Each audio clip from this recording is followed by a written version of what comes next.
వేలాది మంది సాయి భక్తులు ఎదురు చూస్తూ ఉన్న ఘడియలు మరలా రాబోతూ ఉన్నాయి.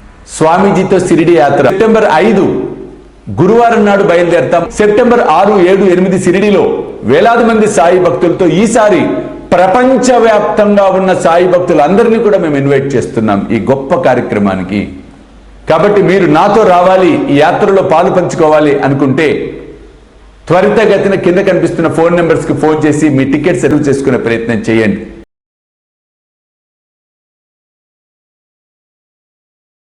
కాబట్టి సాయి బంధువులారా, చాలా ముఖ్యమైనటువంటిది ఇది శ్రద్ధ.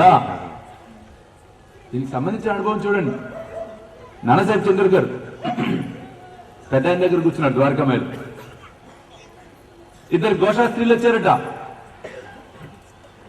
తల్లి బిడ్డ. మొదట నమస్కారం చేసి వెళ్ళిపోయింది. రెండో తల్లి అమ్మాయి కుమార్తె, 18 ఏళ్ళ కుమార్తె, తల తీసి ముసుగు, మంచి సౌందర్యం, బాబా పాదాలకు నమస్కరించింది. నానాసాహెబ్ చంద్రకర్ బాబా పాదాలు అట్లా పిసుకుతట్ట ఎంత అందగత్త. మళ్ళీ చూసారా, బాబా పాదాలతో పిసుకుతా అంటున్నాడు. అంటే వెళ్ళిపోయింది మైండ్. ఆ తల్లి వెళ్ళగానే హాట్ నుండి కొట్టాడు బాబా తొడ మీద నానాసాహెబ్ చంద్రకర్. నేను మనసులో అనుకున్నాడు యాక్చువల్గా, ఎందుకు కొట్టాను తెలుసా నానా అన్నాడు బాబా మళ్ళీ పైపెచ్చు. వెంటనే నానాసాహెబ్ చంద్రకర్ సిగ్గుపడతాడు. బాబా నువ్వు సర్వజ్ఞుడు అయ్యా, అన్ని నీకు తెలుసు, ఎందుకలా అయిపోయిందో నాకు తెలియచలా, నన్ను క్షమించు బాబా, నన్ను క్షమించు బాబా అని ప్రాధేయపడతాడు నాన్న. ఇప్పుడు బాబాయ్ ఉన్నాడు చూడండి, నానా భగవంతుడు సృష్టించిన ప్రకృతి ఎంతో అందంగా ఉందిరా, మరి అంత అందమైన ప్రకృతిని సృష్టించిన ఆ భగవంతుడు ఎంత అందంగా ఉంటాడో తెలుసా నానా? కాబట్టి ఆ అందాన్ని ఆస్వాదించు.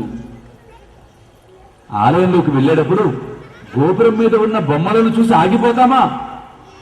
ఆ గర్భాలయంలోకి వెళ్ళేటప్పుడు ఆ ముఖద్వారం ద్వారా వెళ్ళి లోపలున్న భగవంతుని దర్శించుకుంటాం.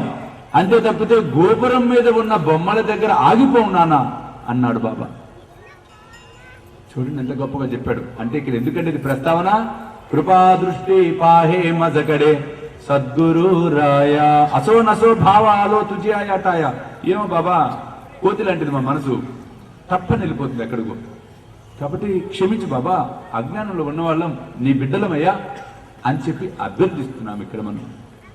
ఆ తర్వాత చూసినట్లయితే అఖండిత సావే ఐసే వాటదే పాయి సాండోని సంకోచ ఠావ ఠావ అనాలండి. ఇక్కడ సాండోని సంకోచ ఠావ అంత కుదరదు. సాండోని సంకోచ ఠావ ధోడా సాదేయి ధోడా సాదేయి. నెమ్మదిగా పాడాలండి. కొన్ని చోట్ల చూశాను ఎలా పడుతున్నారంటే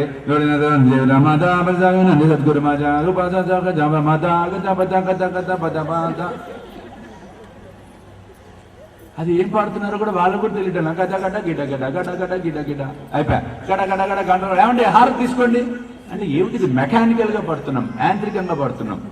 అవసరం లేదు అంత తొందర.